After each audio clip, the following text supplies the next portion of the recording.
बड़ प्रसंग आपणक निकट में रखापी जाऊँगी छोटिया लगिपे कि या पचर विज्ञान गुरुत्वपूर्ण अटे।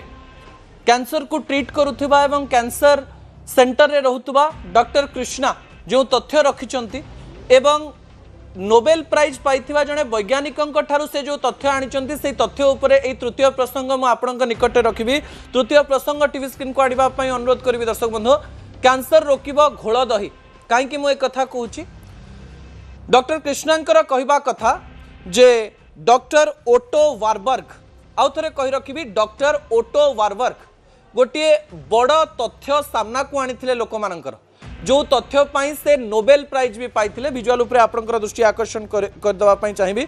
डॉक्टर ओटो वारबर्ग कहिथिले जे जदि आपण आपणक शरीर को प्रचुर परिमाण ऑक्सीजन दउचंती तले कैंसर सेल देहरे रही परिबो नाही कारण कैंसर सब बेले गली कंदी खोजे अणनिश्वासी जगार रहे एवं शरीर में ऑक्सीजन जदि प्रचुर परिमाण रे रही ताहले आपणक शरीर पर्यंत सीधा सड़क भाव में कैंसर सेल पहुँची पारिबो नाही किंबा कैंसर हेई पारिबो नाही। कैंसर केतेबेले हुए जेतेबेले आपण आपणकर इम्यून सिस्टम को बारंबार आघात दियंती भावतु आपणकर पेट खराब अच्छे एवं ट्रीटमेंट नौ नांती एवं इम्यून सिस्टम सहित देह लड़ी चली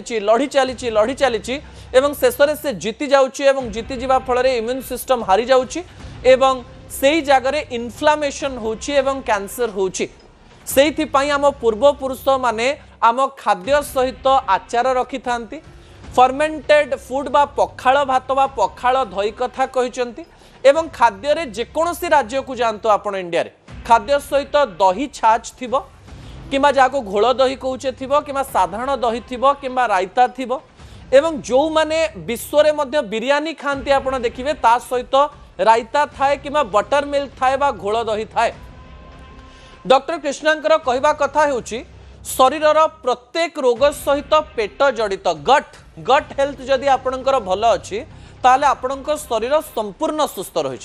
जदि आपणकर गट हेल्थ भल नाही ताले आपणकर शरीर रे असुविधा आरंभ हो जिवो। आमे अनेक समय व्यक्तिगत भाव में मो गट हेल्थ को बहुत खराब करुछि किंतु एई समय गट हेल्थ रो आवश्यकता कैंसर पई बहुत जरूरी।